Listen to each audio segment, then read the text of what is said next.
Hi, kids. Do you like to have fun? Because if you do, you're in the right place tonight. Sure. Welcome to the summer. Show. What? Welcome to the summer. Yeah, well, yeah. Summer 2025. Or whatever, wherever this happens to fall for you. It's a Tuesday night music show.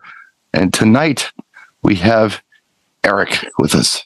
Hello. Eric is here, our resident music guy who pulls up the cool, weird stuff. And speaking of weird stuff, Jay Brennan is back. I'm here too. Yeah, exactly. Jay has been in the Nashville area, Smoky Mountains, Gatlinburg. Yes. I've been following Michelle on social media, not you, but her. No. Smart move. Yeah, follow your wife because she posts better pictures than you do. Yes, she does. Yeah, she does. So welcome back. Thank you. I am back from the road. Now, just because Boston John isn't here doesn't mean that we still can't do a record roundup. No, we can. Of course, we can. We can totally do it. Eric, you got an album or a record of some kind? I do. Oh, see, and I know Brian's got 10 million of them behind him. So bought a few today, I think. Or right? I heard. I seen. I picked a couple up this weekend. What do you have for us this week, Eric? I don't know if we covered this or not, but I'm going to cover it again if we did. Released May 71. It reached number one on both the UK and US charts. And it also, critics polled it for the best album of 1971 for a pop, jazz even. And anyway, I'm talking about Every Picture Tells a Story, Rod Stewart. Oh, wow. You said jazz. I was thinking something else. But yeah, cool. Yeah. I like the tracks that were on it. Reason to Believe was always one of my favorites. Maggie May's on that too, right? Maggie May, correct. I Know I'm Losing You, and Every Picture Tells a Story. The great cover. Yeah. But that's my pick for the week. He's just a fun artist. I like a lot of his catalog.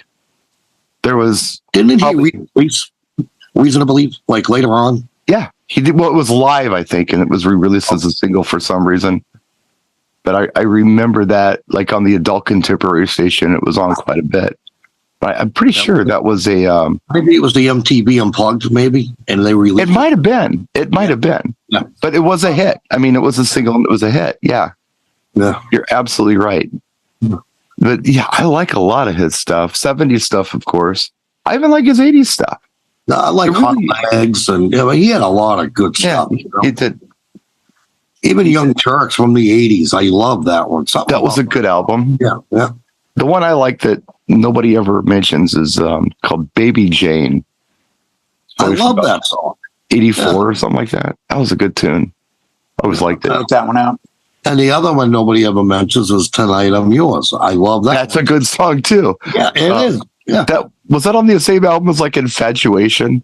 I think it was. And Passion. Those are two weird songs. No, Infatuation was later. Passion is what I was thinking. Yeah. I think Tonight I'm Yours and Young Turks were the same album, if I believe. I'm pretty sure that was the same album. But it was all good stuff. A lot of those 70s guys hit that 80s stride with really good stuff once or twice, and then kind of sailed away towards the end of the 80s, I think Rod did pretty well in the first half of the 80s. Yeah, but then in the 90s, he suddenly did the American Songbook. Yes. And he ended up doing, I think, 3 or 4 of those.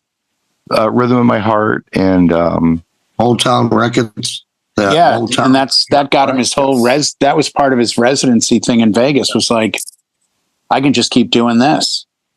He just announced he's quitting his residency, by the way. The last pop song I can remember him doing that charted was Some Guys Have All the Luck. Yeah, that's the last one I remember. It was the last one I can remember, and that was probably about 85. That also was a good song. I like that one, too. I mean, I like a lot of his stuff, Well, Rhythm in My Heart did well. There were some that, Reason to Believe. Those all charted. And he also did a remake of Carole King's You're So Far Away. I remember that. And there was a Tapestry tribute album where all these different artists would sing different songs off of Tapestry. And Amy Grant had one. He had one. I don't remember what was on it. But yeah, I remember that album. That was a good album. Speaking of good albums, what's Jay got for us tonight? Well, this will shock you. This is 2005, and it's a best of because I love the hook, but social media, people are remixing every song you can think of and adding this hook on it. Okay. So my pick this week is the best of Crystal Waters songs. Oh, nice. Best of Crystal Waters, which has not one, not two, but three versions of Gypsy Woman, or Gypsy Woman, or Gypsy Women, because it's listed as Gypsy Women and Gypsy Woman. Well, that must be, something different there. Well, the Gypsy Woman, She's Homeless is the basement. There's two remixes. There's the Basement Boys Stripped to the Bone mix of Gypsy Woman, She's Homeless. There's Gypsy Women, La Di Da. Uh-huh. And then there's another mix on it that's just listed as Gypsy Woman, She's Homeless, 98 remix. You got Making Happy, 100% Pure Love. Yep. Is Come On Down on there? No. That was a Boy from Ipanema's there, Relax, Ghetto Day, Just a Freak, Spin Me, Into Ghetto. Pure Love, like you said, Making Me Happy. Making Happy, yeah. Making Happy, Relax, Surprise, Love I Found, Twisted, and Say If You Feel All Right. She's a sweetheart. Because I think there's an entire generation that doesn't know the hook. They don't know, and they're using the piano hook. They're using the vocal hook. I hope she's getting some money out of it because everything on Instagram lately is like Barry Manilow, Mandy, but da da dee da da da da da, and I'm like, wait, that's Crystal. How did Crystal Waters get on a Barry Manilow track? They are literally beating this poor woman's song to death. So well, it's a good song. If she's got a best of, I got to look it up now. Only because you are the vinyl king. This struck me really odd. According to this, Crystal Waters, the best Crystal Waters, the Millennial series? Yeah. 20th Century Millennial. 20th Century Master, whatever, you Millennial. Yep. eBay has it for $99. Wow. Is her product got a CD for $99? Yeah. Huh. Crystal Waters, 20th Century Masters, the new $99. Wow. Yeah, it doesn't say. There's a sucker born every day, I guess. That's brand amazing. New, unopened. Wow. It's amazing. But it doesn't even, you know what, Brian? It doesn't. I dare you to buy it. It doesn't say. I dare you to buy it. Vinyl. I'm guessing it's a CD, but It's a CD. They were doing records then. Not like that. I didn't know. Yeah, I didn't know if this was some underground thing. Okay. That would be probably worth some money, but yeah, they probably weren't doing records. They were done with that. We were all downloading stuff by then. Yeah. But yeah, if you go, on YouTube, they'll sometimes give you sponsored products, and it's her CDs. Crystal Waters' first CD is going for $25. Her music CD is going for 19 and 22 and. Wow, that's amazing. I've got Crystal Waters CDs, and I have at least two listed here for over $20. Wow. Shocking. Well, she is. I've met her personally. She is a sweetheart. She's very kind. She's very friendly, and it's nice when you meet people like that, and they're so cool. And by the way, she is so beautiful in person. She played. Didn't she play one of the VIP parties for us in Atlantic City? That's where I met her. Yeah, we brought her in, and ADJ brought her in, and Joe and them brought her in, and I was in there for sound check, and I spent some time with her. And boy, she was just a sweetheart, and a beautiful woman. Just her skin was flawless. Oh, just gorgeous. Anyway, she's young now. She's only 50 or 62, I think. 60. Yeah, I think it's 62, 63. So she's. I don't know how old she is. But she's just, and she's got a pedigree too. Her family was in music, so she didn't just pop up and start doing it. Her mother was a singer, and I think her father was into music too. So Well, I mean, the first album came out, what, 91? Something like that. Is she still performing? I don't know. But she gets sampled like there's absolutely no other music to sample. It's crazy. Just a Freak was another one I remember. I think she did that like 95, 96, around there. And she's got a catalog, and tracks would pop up once in a while, and it's like, oh wow, another Crystal Waters song. The one that was 100% Pure Love was probably the one that I always used the most. I think that was a great dance track, but back in the, but. Well, don't worry, you'll be playing the Gypsy sample from now till the day, the day you die.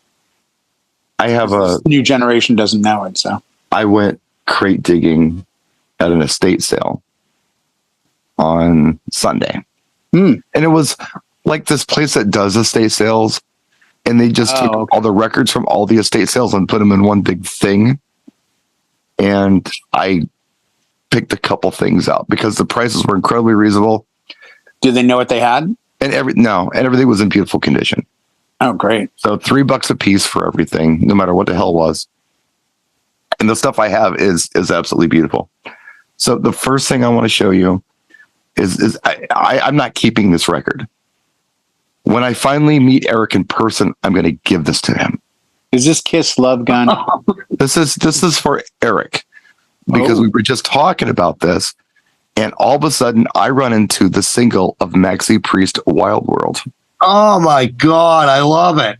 Yeah, in a nice plastic sleeve, brand spanking new condition. This is for you. I found this weekend for $3. Eric was talking about this. You weren't here, but he was saying how this is a really cool remake of the Cat Stevens song. Yeah. But actually, I found out last night, Cat Stevens wasn't even the original of that song. It wasn't. Something Lewis or God, John played it last night after the show. Interesting. The only one I remember was Cat Stevens. Yeah, that's the one I knew. And then Third World, I guess, did it. Is that the Third World one with Freebird? I don't know. There's a Third World did something with Freebird where it's like half the song is one song and the back half is Freebird. Oh, look who showed up. Oh, right. I want you to show John what you got me. Hold on. I will. I'll show him. Okay, John. Hey, now. John, I almost did my record roundup early or something. I figured you'd I almost kick it did till later. But before I go any further, because this wasn't my pick, I want to show you what I found for Eric. And next time I see Eric, I'm going to give it to him. I found a copy of Maxi Priest's Wild World on 12 inches. It's Wow. on a crate dig this week. Did we not just play that last night, John? We did. We just discussed this in great where length. it was fate. I had to buy it. $3. It's gorgeous. $3 well spent. Amazing. That's amazing. That's funny. That's the karma of the universe telling you it should be so. Just buy it. Just buy it. Sure. So, John, quickly share who does the original. What was that guy's name that you Jimmy played? Cliff. Jimmy Cliff. He did it originally, and Cat Stevens covered him. Right. Wow. Yeah. Or did Jimmy Cliff goes Cat back Stevens? to 76? Cat Stevens goes back further than that. Cat Stevens was late 60s, early 70s. I think Cat Stevens wrote it. And we'll check the dates on it after. Sounds good. We'll do that later. But yeah, anyway, I remember Cat Stevens as that anyway. But do you got a pick, John? I do. I picked it early because I had a feeling I'd be tied up breaking stuff down tonight. So I got here as quick as I could from down. You did just fine. We're happy to see you. Thanks. Nice to be here. I got to pick who's that other guy singing in Van Halen. I went back to Red Rocker Sammy, and I pulled out VOA. Obviously, this was, MTV was breaking. This was 1984. Of course, the hit single on this, I Can't Drive 55, was heavy in rotation. But that was more rock than what he was doing. He was, he calls himself the Red Rocker. I think he's more the Red Popper because he was all over the pop charts with "Your Love Is Driving Me Crazy." Yeah, wasn't that on Three Lock Box? Before. Three Lock Box is a good album too. I like the song. I've Done Everything for You. He wrote for Rick Springfield. I've Done Everything for You. I mean, he was That's a good song. A staple on pop radio. And heavy metal from the heavy metal soundtrack. That heavy metal from that. He wrote that up. Your Love Is Driving Me Crazy is, so he had been around, but Sammy's always a good rocker fan. He's in mid 70s now, up there in age. I think he's 75, and he doesn't look a day over 50. He's got that Guy Fieri gene. Him and Bill Clinton are the same age. Oh wow! Yeah. Huh. Jeez. So everybody loves "I Can't Drive 55" off that one. So. And of course, the work that followed when he replaced David Lee Roth in '86 for 5150 Van Halen forward for a lot of years. Just a hit machine. Is only the Heroes on that the one he does with Mike Reno from Loverboy, or is that on Standing Hampton? That might be Standing Hampton. It's not on this one. It's not on VOA. 55 was really the only single that got on the radio. I was going to ask that if there was anything else on there noteworthy, but Standing Hampton was another great one too. It's a great album. Well, and it's funny because he's with The Circle now, which is Michael Anthony, the guitarist from the Bus Boys, who were in Beverly Hills Cop 2, probably the only other all-black band that rocked out outside of Living Colour that I can think of. I mean, if you know another one, give me the name, but Bus Boys and Living Colour. And that's the guitarist in Circle, and the drummer is Jason Bonham, son of John Bonham. But he's doing a bunch of stuff from his early stuff. A lot of people don't even realize he was the original singer, or one of the original singers of Montrose, with Ronnie Montrose. Ronnie Montrose. He's the singer on Rock Candy. Rock Candy. Sweet and Sticky. So I did a crate dig, and I was telling the boys it was at an estate sale. A collection of estate sale records, and I found some fun stuff I just want to share with you before I give my pick. Now, we can riff on any of these records you want to, but I just want to show you some of the stuff that I picked up. One was the Maxi Priest Wild World for Eric. Okay. Awesome.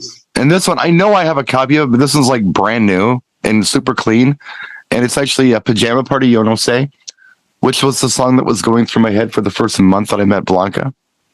So I had to grab this. If you know the track, it's funny. It's freestyle. Jay doesn't know it. No, I don't. Is it George Lamond? No, it's Pajama Party. I don't even like the song, but they say "You Know Say" in it, and I heard her say "You Know Say" like 17 times one night, so that song just stuck in my head. There you go. I played it Friday night, so it's still relevant. This past Friday, I played it. Did you? Mm-hmm. Pajama Party? Yeah, we went into a freestyle set. It was that Lisa, and I did Stevie B. It was like a little threefer. So. He's full of nice. No, he's not. I'm sure he did. Check my VDJ history, man. You can't lie. You can't fake the machine. So I think I have a copy of this. I haven't gone back in the rack to check, but this one's so clean. I just bought it, and that's Doobie Brothers Minute by Minute. There you go. It's gorgeous. It's just a beautiful love copy. That album. Yeah, it's a really good album. This is kind of like the cornerstone of yacht rock radio. It really is. Yeah. Yeah, I remember buying that. I got that right around the same time Bad Company, Desolation Angel. They came out like right near each other. I think Depending on You is on here. And that's actually the song that I really dig. It's Mike McDonald, the cornerstone of yacht rock. Yeah. Yeah. Well, and as we learned by watching the documentary, there's 2 or 3 songs on there co-written with Kenny Loggins. Yep. Mm-hmm. The 2 parts of the trinity of yacht rock. And then you have to give, Mr. Sailing himself. All right, yeah. You have to put him in one of those. that's the third. The triangle, yeah. The Illuminati of yacht rock. Yeah. Exactly. You got that one straight. Bad. Yeah. I also got this. I think it was the first artist that Phil Collins produced, and I haven't listened to this in years. Oh, I know who this is. This is Frida. That's the one. Yep. The Frida album. Something going on. With something going on it. Yeah. That was a big play in Boston. That was a summer hit. Yeah. I remember this summer when I was like 17 working for the MDC, and that song was on BCN and AAF constant, COZ constantly. That's it. You hear those gated drums start up. You're like, wait a second. You hear I know that sound. I know who this is. Oh, wait, there's a lady singing. Oh, it's not Genesis. I was watching a documentary on this album that actually exists. It's on just YouTube. on the album? Yeah, it's her on the album. And she's saying how her daughter, they were on vacation or something, and her daughter kept playing this song over and over again on her tape player, and it was in the air tonight. And she was like, "Oh my God, I love that. Who is that?" She's like, "Well, that's Phil Collins. That's my jam." So she's like, "I'm going to have him produce my album." So she did. So wow. Yeah. Now her daughter is 63 years old, by the way, just to show you how long ago that was. Wow. There's actually a new documentary. I guess they're doing something. I don't know where I saw it, but I saw something about the main guy, Bjorn. I saw a really good interview with him recently. But he talked about there's something they're trying to do. They're not doing a reunion. They're not doing an album. No, they've got a theater in London, like it's the ABBA experience, and it's like their holiday. Right. And they've all been there. Yeah. Apparently, opening night, they actually did show up. But if you saw the interview or whatever, I mean, I don't think it's a rumor. They've been offered over $1 billion to do a tour because everyone knows it would sell that. It would, it would dwarf Taylor Swift stuff. Yeah. But is it just you think that they can't? I don't think they don't need to. Okay, so what are they? They're in their early 70s now. I was going to say, they have a lot of dough that they can't spend. So what do they need? Another $250 million each that they can't spend? What's the point? Enjoy your life. Yeah, they did the holograph thing, which I think was cool. And Bjorn was talking about it, where they actually dressed up in like the bodysuits with all the contact points on it for the hologram thing, and did all the movements and did everything. They recorded it, and then they just put their 20-some-year-old faces on there, or 30-some-year-old faces on there, and it's a show. You can go see it. I forget what it's called. ABBA. It's like the ABBA experience or something like that. I don't know. I've heard about it. Yeah. Yeah. It's over in England. So are you playing more of them now than before? Because I am. Yeah. But I never didn't play ABBA. I mean, I played Dancing Queen. I'm playing Gimme, Gimme, Gimme. That one's a new one for me. And the other one that's sneaking in is Voulez-Vous and that one sometimes. Mamma Mia. That one I do sometimes as well. But I mean, if you asked me a year ago, do you think you'd do a wedding where you'd play 3 ABBA songs on average? No. For since I was working Safe House the first time, Dancing Queen and Take a Chance on Me have been in rotation. I was going to say they never left. Right. Well, the last 3 weddings, the artist that I've played, and I know I don't play much of this artist because on my main hard drive, I have 1 song by this artist. 1. And I, luckily, thank goodness for streaming and Tidal, I have played 2 songs at the last 3 events by Kelly F.N. Clarkson. Wow. And they are You know what it is? Remember the old videos where they'd show the kids outside of something and they'd all sing the words, like waiting to buy tickets for a concert or being goofy in the parking lot? That's what they're doing. Even the guys, they're all screaming "Since You've Been Gone" on the dance floor. Hold that thought. I got records to get through. Okay. So, I don't have this, and I was happy to find it. Again, it's perfect. There's a perfect copy of Gino Vanelli, Powerful People. I was so happy to find this. I love Gino Vanelli. Just gorgeous. Yeah, People Gotta Move is my jam on here. Yeah. So I try to go fast on some of these. And of course, they also had a beautiful copy of Brother to Brother with I Just Want to Stop on it, which is the big one. I just want to. Yep. Great track. Okay, this blew my mind. And I'll say this about it. And then I'll leave. W. Smith. I know it's going to be Michael W. Smith. It's going to be You're a huge fan of Michael W. Smith. Jim Carnes. Yes. I always mistaken identity. I learned something today that just changed my whole worldview.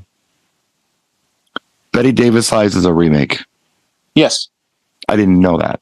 I actually did. Jackie DeShannon? Yes. and it sounds like Roadhouse Blues or something from like way back. It's just a very different song, but so she totally did the Gary Newman's Cars treatment on it, and we'll have to play the original later. it's interesting.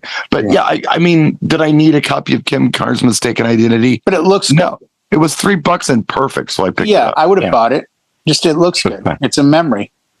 Joan Jett did that. Every one of her hits has been a cover or written by Desmond Child. I Hate Myself for Loving You. That's a Desmond Child track. Okay. Why did that look clear? You went yacht rock again. Yes, more yacht rock, and there's a little bit of ring wear on the cover, but the album's perfect, so I had to grab it. Ring wear is kind of that's like like paint checking on a guitar. It's not a bad thing. Yeah. I got very excited when I saw this next record because again, it's beautiful. There's nothing wrong with it. It's like brand new. And I showed it to Eris, and he's like, "What's that?" And I was like, forget it, kid. And I never even gave it an explanation. I found a mint copy of Jay Giles' band Freeze Frame. Oh, God. This is a great album. We got the 617 Love. Yep. There you go. $3. Rage in the Cage. Rage in the Cage. Love that song. Flamethrower is an awesome song. Flamethrower is really good. Centerfold. Angel and Blue was on that. Angel Blue is Tearjerker. Yeah. Yeah. Of course, Freeze Frame, Centerfold. There's a Love bunch Stinks of is on there. No, it's not. Oh no, Love Stinks is on the album. album. Yeah. Yeah, that's on a different album. Sanctuary. That's a great Jay Giles album that never gets any talk. That's a great album. Okay, One Last Kiss. Ooh, great song. I almost pulled Giles for today. That's the karma in the universe is telling us things again. I had Full House in my hands. I've just flipped I haven't even gotten to my pick yet. I've just flipped showing you the records that I bought. This copy is also absolutely gorgeous. There's nothing wrong with it. And I don't own it. And I was surprised I don't own it. Not on LP. I got it on CD somewhere. Little Riverband's Greatest Hits. Oh, that's great. That really nice copy of this. Yes. The other guy's on gorgeous that, right? album. Isn't that the one with the other guy on it? Like the other guy's on here. Everything's on here. Reminiscing.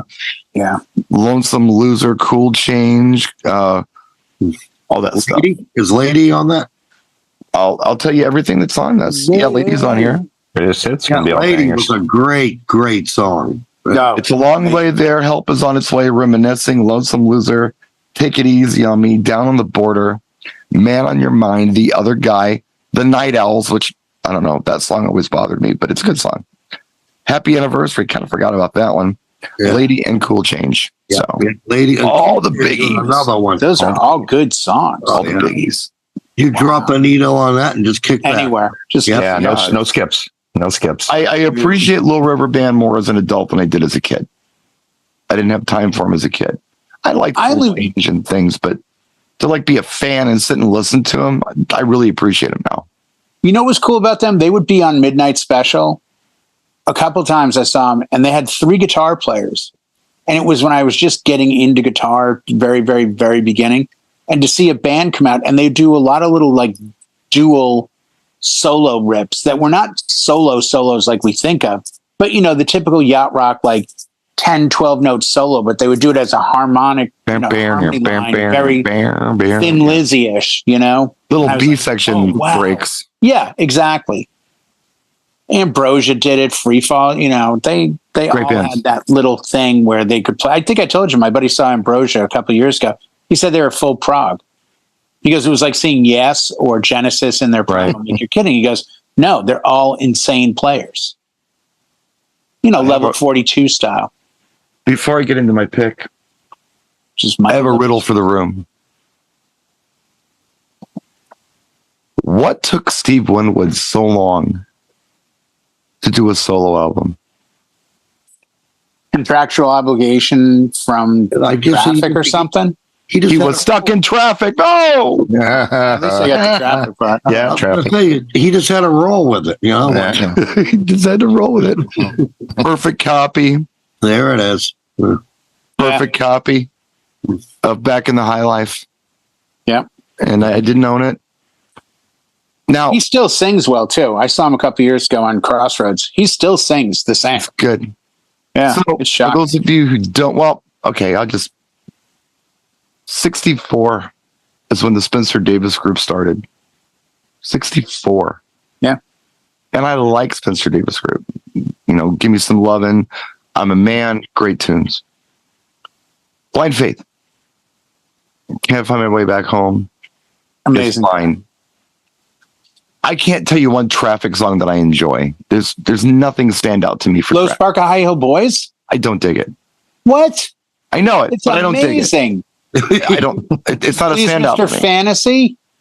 Really? Dude, fantasy is great. Yeah. I like Spencer Davis Group. Oh, dude. I Low like Blind Spark. Faith. Close your eyes and listen to it on a Sunday night, because that's when BCN played it all the time. Maybe you got to be high. I don't know, but I don't know, but but not. You just probably do. close your eyes and just like you drift. Because I was thinking, I really like Spencer Davis Group. I'm a Man's a great song. Yep. Give Me Some Love's a great song. Blind Faith, Can't Find My Way Back Home. It's a classic. I know it. It's got a hook. Traffic to me is kind of like Pat Travers' band. I just don't care. Again, another great band. Yeah, but I don't care That about doesn't get them. talked about. Kind of like Yeah. Weather Report. I don't care. I don't care. Jeff Beck. I don't care. I don't know. Oh, I'm geez, sorry. I don't. I want to apologize to everyone. I You don't want to contact John Young. All our blues at fans, yeah. DJNTV. I don't We care. gotta write a statement. Same year that we lost Jeff Beck, Mr. Freestyle decides to go off. Here's what's Right. interesting, though. Here's what's interesting about Steve Winwood. He does this 60s sound, right? And then he does this Blind Faith Traffic thing, which is kind of proggy jam, Yeah. bluesy, whatever. And then all of a sudden, he does his second solo album with While You See a Chance on it, with a sound that didn't sound like anybody else. Like nothing else sounded like this song. And that was his sound. That was his new sound. After almost 20 years in the business, the guy comes out with not only a new sound, but a sound people like and a unique one. And then Who ran like him was Paul Carrick. Argent, yeah, Squeeze. right. And then when he did his solo albums in the 80s before Mike and the Mechanics, he had his own distinct sound. Like his first solo album came out, and the big hit off it, oh shit, like Don't Cry for Me or something about crying. And he had his own sound. And when you said that, I'm just like, yeah, Winwood did the same thing. Like Valerie, it's its own sound. You know it the second that bump, bump, you know it. What's interesting about Valerie, and I guess I didn't realize this. Valerie was on the follow-up album to the album that Arc, whatever it was called, that While You See a Chance was on. That came out in like 80. Then like 81, this other album came out and had Valerie on it. Yep. And it did nothing. And then when he did the Chronicles Greatest Hits album, after this one, he remixed Valerie, put it on Chronicles, and it became a single. Yeah. But his Greatest Hits album was premature because Don't You Know What the Night Can Do hadn't come out yet. Roll With It hadn't come out yet. Yeah, he still had yet to come for sure. Yeah. Yeah. He released the Greatest Hit too early. Yeah. He should have done that it later. 70s formula. 3 albums, greatest hits. Remember, Live like album, Elton John 3 did albums. that. How many Elton John greatest hits are there? Well, yeah, we have volume 1, 6. volume 2. Yeah. You kind of assume you get better things coming if you name your greatest hits volume 1. You're like, But I'm Elton not John done started, yet. yeah, he started cranking out Greatest Hits albums quite early. Yeah. But A lot. Winwood was 40 years old when he did it. Right. Yeah. So, whatever. I mean, I'm just saying he could have waited a few years and had a really grand Greatest Hits. Because quite frankly, a lot of those may have songs were not really hits. No, but he may have, like we've seen with Aerosmith and a lot of other bands, they sign the contract. The contract says 5 albums. They get through 2 or 3. Yeah. The band is waning. They want to leave the record label. But the record, they just did this when they left. Was it Sony, John? Or did they go to Sony and they signed like a $40 million deal with Sony? right after they'd put out Get a Grip, and they had this huge contract before just. They were on Columbia for a while. That was it. It was Columbia that the red label product to. Yeah. Yes. So Columbia ends up putting out these 3 like classic live and then classic tracks. And Aerosmith was like, please don't buy these. Like a lot of people, I mean, Taylor Swift is doing it right now. She's re-recording her whole catalog, and her fans are so rabid. They're not supporting the original releases. They're like, I'll wait till the new release comes out and I'll buy that because I don't want to get stuck supporting the label when Taylor's trying to make the money for herself. I promise I'm going to let you riff, Jay. I just want to get through this Steve Winwood. All right. Put a pin in that one too. I just want to do it. I just want to do it because I memorized all this crap, kind of, sort of. No, but okay. So I think this is the guy that we forget to talk about when we think about 80s. Yes, he was there in the 60s. Yes, he was there in the 70s. But he was a definitive 80s artist and had an 80s sound that no one else had, that nobody duplicated. This was good stuff. Yeah. And he was also a multi-instrumentalist kind of guy where he played everything. Just multi-tracked the crap out of these albums in his studio. So some of the tracks on here. Higher Love. Let's see. So I'm looking at the big ones. Back in the High Life Again. The Finer Things.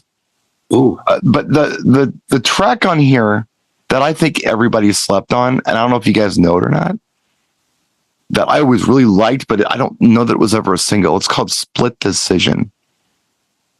It's a song he co-wrote with Joe Walsh, and it's really good. It's Fine Line, Mighty Fine Lines. Yes, that's the one. Yeah. I think a lot of people slept on that song. I think it's one of the, and it's a rocker. You know, I think it is, you know, compared to the other ones on here that are very pop. But anyway, okay, Jay, I'm sorry I yelled to you. No. And I'm going to show you after the show, but I tell anyone viewing this fine. I won't tell a soul. I want you to go to YouTube and look up Steve Winwood, Can't Find My Way Back Home acoustic. And what you will find is Steve Winwood sitting in what must be some Welsh little cottage with a fireplace going. He's got on a heavy down jacket and an acoustic guitar, and he runs through Can't Find My Way Home. And it's probably in the last 5 or 6 years, and it's flawless. I saw that today. He sounds in my amazing. research. Yeah. And he's playing it well. And just, it's like, okay, this is an artist, the guy that can just pick up the instrument, and he's not a guitar player. He's an everything player. Right. That's the thing. But he's known as a keyboardist. Yeah, he's a drummer. He's a keyboardist. But I think he's played keys for other artists, like on a big level. I know he's done stuff for Eric Clapton's solo work. It's the goofiest thing in the world, and I know I read this today. I know I read it. He did something on guitar. I don't know why the hell he would have done it on. He was on the recording of Jimi Hendrix's, Voodoo Chill? He has a guitar part in that. Really? On the recording, yes. That makes no sense, but... It doesn't, but I read it and I was like, huh? Okay, right on. Yeah, that's B.B. King's. I don't know if I ever told you this. I might as well now tell you. I was on B.B. King's last album, credited playing guitar on one of his tracks, because that makes as much sense as anyone playing with Jimmy freaking Hendrix. I know during the time period. I mean, you know, Hendrix was alive they were to probably, he was a fan 70. of everything. So he was. In his short lifetime, everything I've heard about Jimi Hendrix was that he was a dire fan.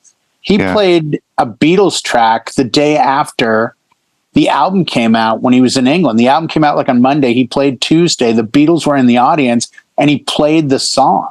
Yeah. And the Beatles were kind of like, what the hell's going on? We just released this. Yeah.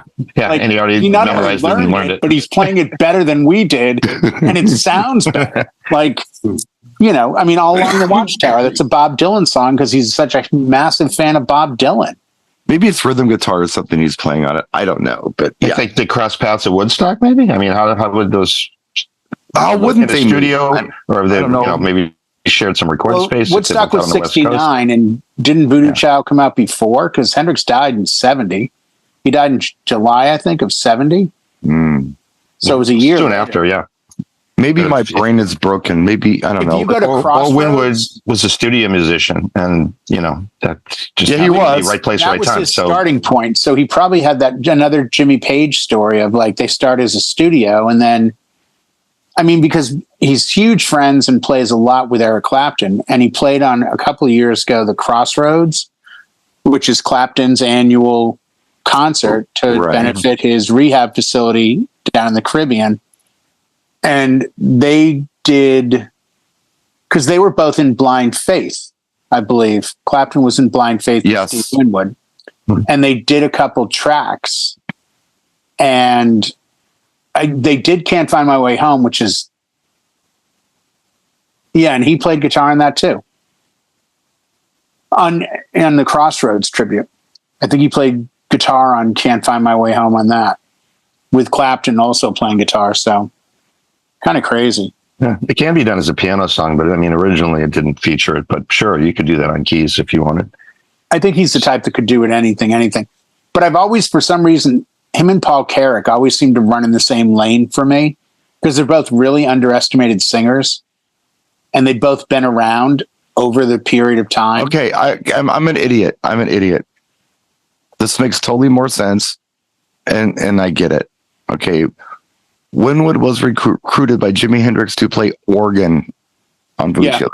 Yeah, on the Electric Ladyland album. So that was him. That makes a lot of sense. And simply named, I'm always curious to find out if the studio was named after the album or the album was named after the studio. No, there you go. Because Hendrix's studio in New York City was Electric Ladyland. And I never knew, I'm sure I can Google it now because everything's achievable, but I always wondered, like, did he do the album and call it that? Or did you know what I mean? Like, which, chicken or the egg? Yeah. Yeah. I'm thinking chicken on that one. And your question is, who's the chicken? You tell me. It was brought up last week by another amazing interview by our friend, Mr. Stern, with Keith Richards. And they chit-chat a little bit about Jimmy and, Keith's thing. By the way, this still shocks me. Keith Richards has quit not only smoking, but quit drinking. Yep. So he's either going to never die, or when his body finally detox off the liquor and cigarettes, it's going to be the death of him. It's one or the other. Oh, yeah. That happens a lot. He's involved himself, basically. I think so. And he, like preserved himself, with the smoke, much like you would smoke meat to preserve it. Yeah. Like he was never sick. Well, what could get in and survive in that body? Yeah, it's formaldehyde all the way through. Yeah, at this point. Yeah. I think he's good to go. Hard to kill. Just for the heck of it, I looked up Paul Carrick, right? And he was in Mike and the Mechanics, right? Yep. For some time.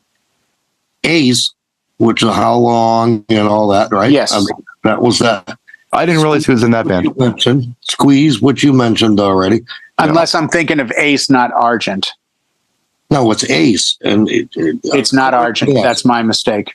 Yeah. Ace with the song How Long and whatever. It's been going on. Right. Yes. Yeah. And here's another one. I don't think Roxy Music. He was in that. Really? Yes. Credited for playing keyboard or singing? I don't know. I'm I would think for playing keyboard. He was in Roxy. And have you guys ever heard of Warm Dust? I have not. He was in that band, whoever they are. The Bleeding Heart Band was another one he was in. And here's this is the thing I find the most interesting, and I can't seem to find what he did. He was in Ringo Starr in his all-star band. He played a lot of people were. Yeah. Right. Yeah, that's a pretty long. That's a rotating lineage there. Yeah, he's got a rotating. Colin Hay from Men at Work was in Ringo Starr's all-star band. Yeah, but when I clicked on it, Sheila E. was in there. Tons of people when I clicked on it. Right. Steve Lukather, the Supertramp guy. And the Logical Song Supertramp guy. The Logical Song guy. Yeah, I can't think of his name. I can't remember saying, but that guy. No, he was in that band. Ringo Starr goes out on tour every year, and he makes his all-star band, and he grabs. Last time they went out, I think they had the bass player from Mr. Mister, Todd Rundgren on guitar, Steve Lukather from Toto on guitar. You know, he brings a keyboard player, and it's usually like, you know, Emerson, Lake and Palmer type guy, right, or somebody, you know, I mean, he brings big ass talent out on the road. And they do their individual songs. They do it. Yeah. They always play some of their material. Yeah. Right. It's kind of cool. He gives them enough time to do 2 or 3 songs of their stuff. He had, God, I can't think of his name either. The lead singer and bass player from Level 42 went out one time with him, which kind of shocked me. His name's on the tip of my tongue too. I know. Me too. If you wrote 4 names down, I'd pick it out. One of those. Right. Right. You know, maybe he just wrote for Roxy. One syllable. He might have wrote something for them, because I'm looking up the members of Roxy Music. I don't recall him being in Roxy. Roxy. Not in there. Brian Ferry is. Yep. Andy McKay. Phil. Yep. Manzarek. Yeah. Phil Manzarek's the guitarist that ended up going on with David Gilmour when Roxy broke up. Was he much of a writer, Paul Carrick, as well? Maybe he wrote something for them. I don't know. That's why it came up. Mark King. Yeah. Mark King. That's it. Yep. 100%. Mark King. Yeah. He may have, you know, the track I was thinking of on his solo album is a track called Don't Shed a Tear. And if you listen to it, it's got a Steve Winwood vibe of Valerie a little bit, because it's got that same intro. It's that like. Don't shed a tear. That one. Yeah, that's a good tune. Yeah. But all that stuff kind of sounded the same for a while. Well, that's it. But they stood out to me as solo artists because they didn't sound like everything around them. But, you know, we talk about it all the time. The 80s were an amazing time for music and things not sounding like each other. Yeah. Like you'd wake up on Monday and you hear the Thompson Twins, and you're like, this doesn't sound anything like Paul Carrick. And the next day it was, you know, Haircut 100, and it's like, wait a second, this doesn't sound like the Thompson Twins. I was doing this. STC came out, and you're like, wait, this doesn't sound, you know. Yeah, I was doing this thing with Stevie today where we were driving around, and I was telling her about the things that I was thinking about, talking about on this show, and I was explaining that I was surprised that, you know, I didn't know that Betty Davis Eyes was a remake, so I played her the original, and then I played her the Kim Carnes version.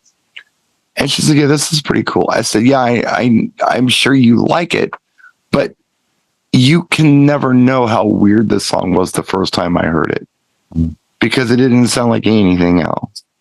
No, it was odd. It was like robotic or something. Okay. It was Gary Newman Cars, but not. It was Cookie and Raspy. It was just different, you know? It was. And it was. And it went straight to number 1 because of it. Yeah, it was a huge song. I'm going to get letters, but there's 3 artists I never understood or really got. Bonnie Tyler, Kim Carnes, and no, the one that did Gloria. Brannigan? Oh, Brannigan. Brannigan. Yeah. I just never Marilyn Martin, I got her, and she's in that same vein. I got Kate Bush. I got Kate some Bush. of the single female, but I didn't get those 3. It was like, oh, Betty Davis Eyes, it's a cool song. Next. It was the truth.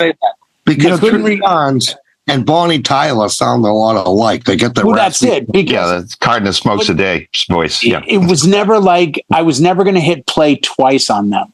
There is a Kim Carnes song that I genuinely really like, and I would take the time to sit around and listen to it.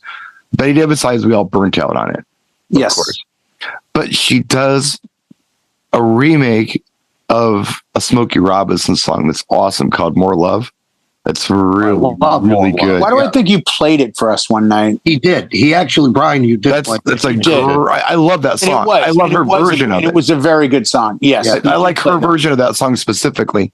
And I'm not a country guy, but her duet with Kenny Rogers, Don't Fall in Love with a Dreamer, is beautiful. Mm-hmm. That is nice. Yeah. But I think it's because I got hit over the head with Betty Davis Eyes. Yeah, we all did. Like, no, I'm not going to even open this box and see what else is inside. I even mentioned that to Stevie. I said it's a great song. We heard it every 20 minutes on the radio for a year, so we kind of on it. But every breath you take, it fell put a wooden stake in that. Yes. And, you know. Yeah. Every breath you take, where it's like, Just that old time rock and roll represent the for me, band. as you know, Another one. Yeah. It's the last song I'd ever play by him is Old Time Rock and Roll. or You Should He Be has All a Night huge Long, catalog or of stuff. whatever. Yeah, it's just Hollywood Nights and Tens of thousands of times we've all played these songs. yeah. We do get songs We're burned in out, quadruple and digits. that's not like, that doesn't mean it's a bad song. So we need to be careful how we say that, because there are people out there, maybe who are watching, who have never heard these songs. And it's going to be amazing for them the first time. well, it's context. Like if you hear it for the first time, that's the beauty of music. You can find it again too. There are tracks that I didn't like at the time, and I think we've had this talk. Oh yeah. You know, I was not the Doors guy in high school. All my buddies were like, "Oh, I love the Doors. I love Jimi Hendrix. They were all very 60s rock oriented. And I wasn't. I was like, oh, I like Kiss and Rush and Ted Nugent and Rick Derringer. And I was over on that side. But yet later in life, like the Grateful Dead, all of a sudden I'm like, wow, I get the Grateful Dead now. Yeah, I'm not there yet. Well, and it's funny because when we were on vacation, I wanted to be, as any of you would do, I wanted to feel like I was part of the environment.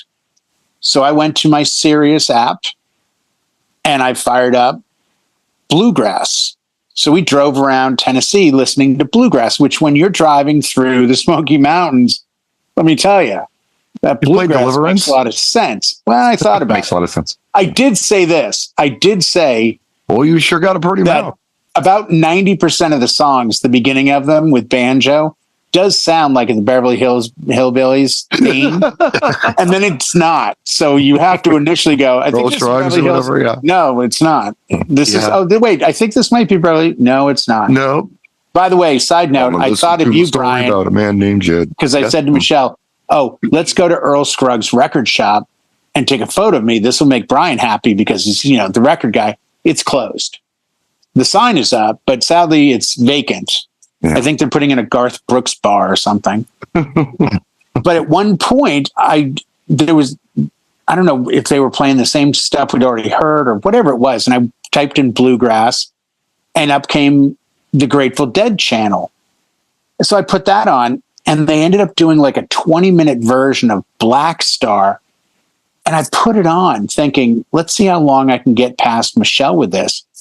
And we went the whole 20 minutes. And I noticed as it played, it went into these weird bluegrass jazz breakdowns. And I'm like, wow, this sounds really cool. Like, and again, 10, 20 years ago, I never would have listened to Black Star. It's this long jam thing. You would hate it probably, but I know I would. You can appreciate it from. I'm hating even hearing about it. Yeah. Did she dig it? After like 30 minutes, she's like, "Is this still the same song on? It's still going." Well, it starts to drift a little. I think a lot of this really necessitates, being in an altered state. Might have to be enhanced a little. Yeah. Yeah. I really admire Brian's honesty, though. I didn't care for the Dead growing up. Acquired taste. Yeah. I thought Shakedown Street was kind of a cool song. That was funky. I think Helen Bucket is a great track.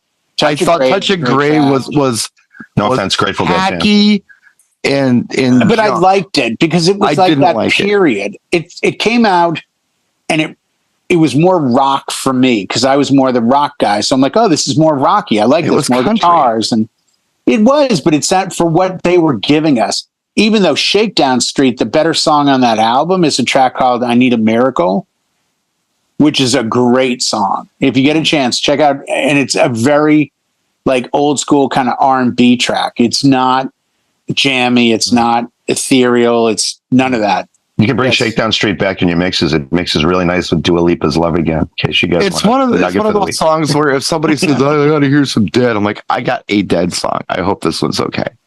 And they expect Touch of Grey and I play Shakedown Street. They're satisfied. I can move on. Helena Bucket's not a bad track either. But again, that's commercial stuff that the fans are like, oh, we don't like that. Yeah, they sold it out then. Alabama Getaway is also, I like that because that was more guitar, rocky for me. Whereas my Dead fan friends were like, oh, we don't like this one. I'm like, why not? It's cool. It's got a cool guitar part. It's like, no, it's too like mainstream or pop or whatever we said back in the 80s. I can't remember. Yeah, well, the tape swappers, they're like, no, you need the one from the 1976 show that was recorded in this particular, really, same song. I did like Yeah. Great Grateful Dead when they did "Don't Let Go," the Isaac Hayes song. They did That's a cool song. And that actually they did pretty good on that. You know, it is a long. The thing with Grateful Dead is they stretch that shit. Live? Yeah, they got a full time. Right. Oh, yeah. Well, I mean, can you think of other bands that have put out enough different versions of their own material that there's a fan base that only listens to that? They would have to be really high. That's the shocker of that band is that their fan base they can't bathe on the just chicks that. can't shave their pits. They can't bathe.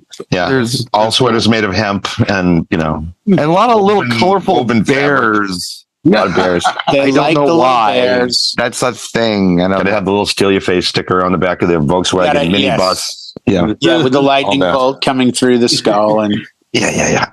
Anyway. But it's just one of those things. Girls dancing to undanceable songs with hairy armpits is what I think of when I think of Grateful Dead. In the mud. Yeah. In the mud. And it's raining. Yeah. And And cut off shorts, trees all around. shoes, mud everywhere. I don't think you're that far off. Don't know. That's what it is. We all got our vision of it. It's funny. What I didn't understand then that I do now is I respect anyone that's willing to save money, get a van, and follow a band for a summer and make that the destination of, I just want to, and not even have a ticket. Like, I mean, most of us would be so uncomfortable with the thought of like, what are you doing? I'm driving across the United States to see a band, but I don't have any tickets. So I'm going to sell patchouli oil and granola in the parking lot. And hopefully I'll get to see this. Like, that's dedication. You got to at least respect that aspect. So let's look at this from another point of view. Past the music. What would be humorous if there was like groupies like that for a certain artist? What would be humorous? Like, what if it was Michael Bolton?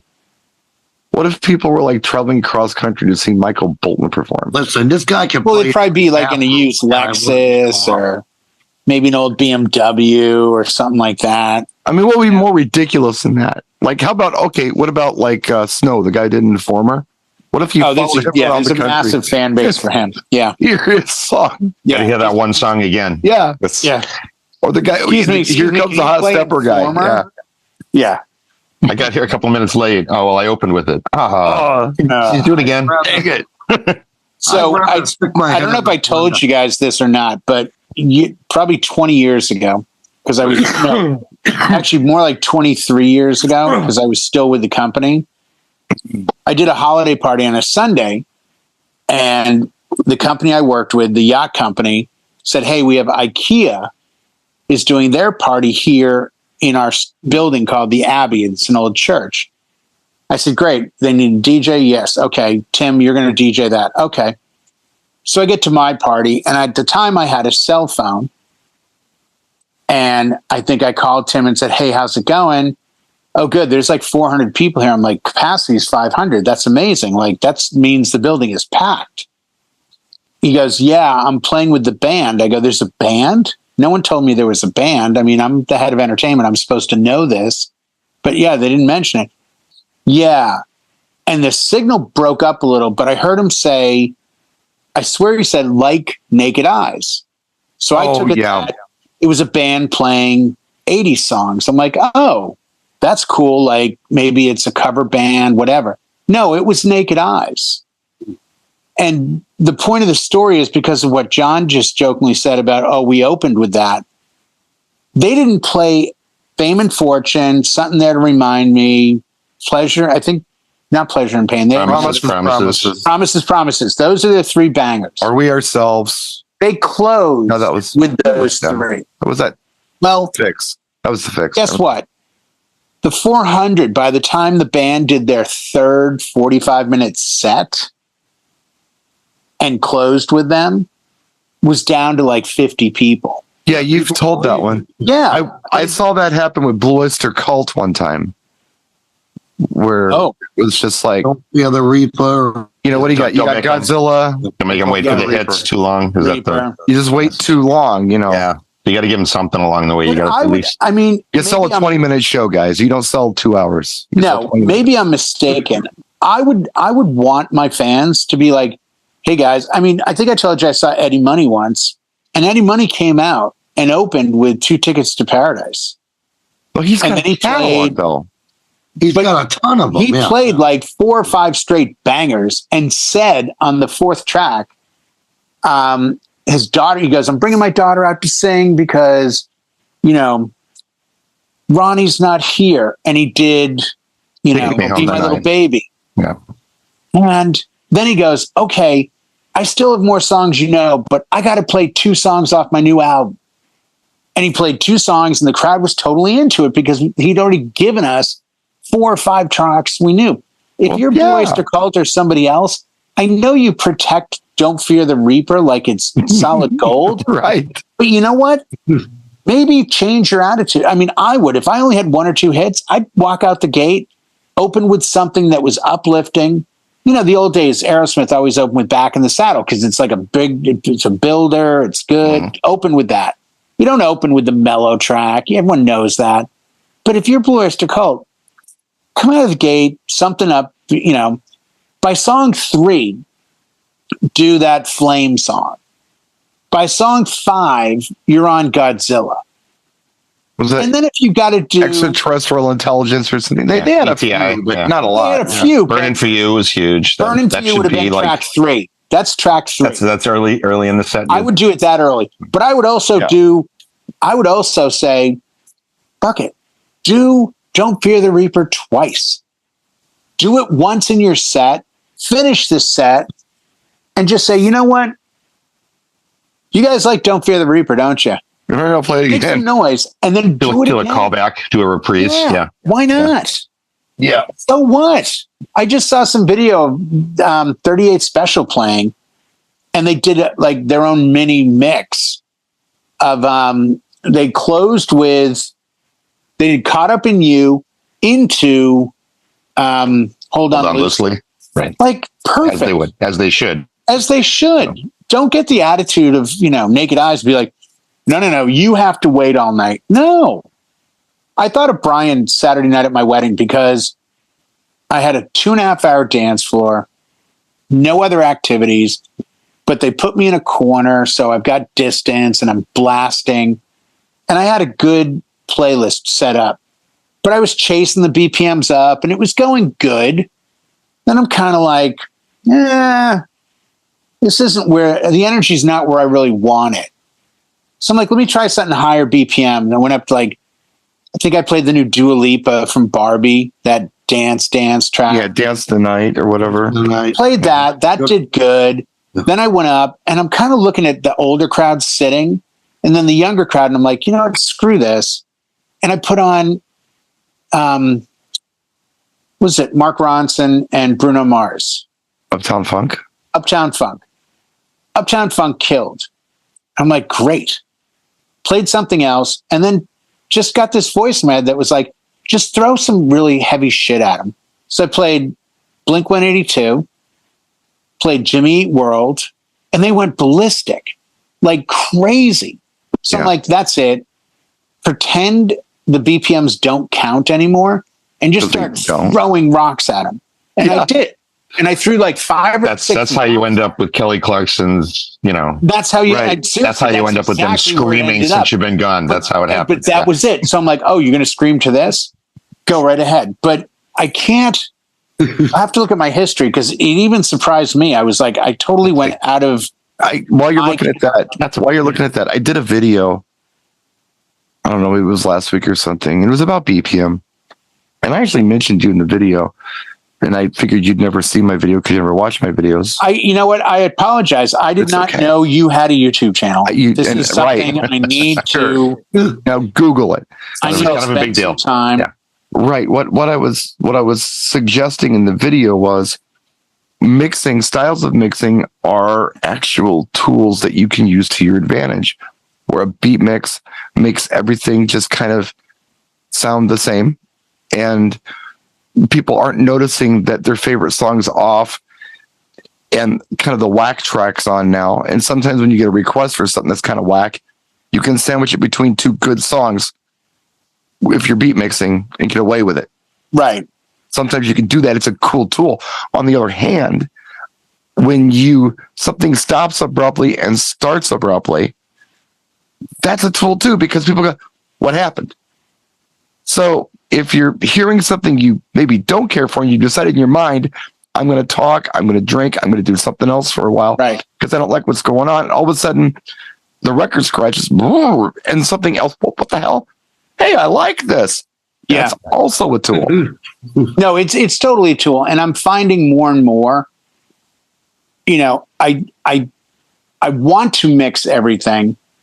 And you're going to see by this little set I did that obviously that's the direction, but it makes no sense on the tracks, but they killed. Somebody had asked for Taki Taki, and I guess they played it all the weddings. So I played it, and I'm like, well, everyone's freaking out. What can I go into? And I went into Back That Thing Up, or Back That Ass Up, depending on which version you're playing. Because we're wedding DJs. Yeah, we're DJs, and we don't play swears. And then I went from that one into Anti-Hero by Taylor Swift. And again, the Taylor Swift thing is in full effect this year, as everyone realizes, as is this new Kelly Clarkson thing that I don't quite understand. But it was just funny to me because I'm like, yeah, they didn't even ask for Jimmy Eat World the Middle. But if you're doing Blink, you can't really mix Blink 182 into much unless you do it on that dun dun dun. But I was like, screw it. And I just slammed into the middle, and it just kept the energy going. And it's like, yeah, you're 100% right. And I realize it, but I just think the mixing has its place. I think a lot of the night you should mix. I really do. I think you should be conscious of it. Sure. But I also think you can take left and right turns abruptly. Yeah. Oh, I forgot to throw in the track in there. Taki Taki, Gas Pedal, Back That Thing Up. Yeah. Into Anti-Hero. I threw Gas Pedal in the middle because it just looked like that age group. I think it's so interesting as just artists when we're doing what we're doing to not be predictable on our transitions. Maybe a lot of your audience doesn't care, but somebody in your audience, I know somebody in your audience, like, oh my God, here it goes again. It's going to be this 4 to 8 bar transition into the next song. It's so predictable. No, make a different transition every time. Right. No, I was doing echo outs. I was doing filters. I was doing slams because of that. I didn't want it to be predictable. Right. If you're in a nightclub, you can get away with predictability because the people that are listening are going back and forth to the bar. This was a 2.5 hour in an overly lit. Don't get me started on market. I hope they go to hell next year. ER lighting. Yeah. Oh my God. It's like there's this, I swear at one point I saw a gurney come in and someone perform an appendectomy because the lighting was that good. This is a golf course. And the other, not going to go into it tonight, but the other one had no power for the ceremony. This was the test flight of my Tuxini TEI-XI battery pack to run my mixer, speaker, microphone, and laptop. And I ended up just running, I let the laptop play battery, ran the microphone and the controller, and borrowed a battery-powered speaker. And after 2.5 hours of the battery being on, I went from 100% down to 93%. So the $200 purchase for the 600-watt battery pack was one of the better things I've bought in years. So that was the nerve wracking, because of union rules, we gotta turn this off. We gotta bounce. We gotta go. Union says. Did you make it through all your records? Was Winwood the last one? Steve Winwood? That was the end? Yeah. The only thing I didn't do was make sure the sponsor DJ Event Planner, who you can find in the description of this video on YouTube. So down below. Aside from that, I did everything I was supposed to do. Yep. So we will see you all next time. Thank you for joining us.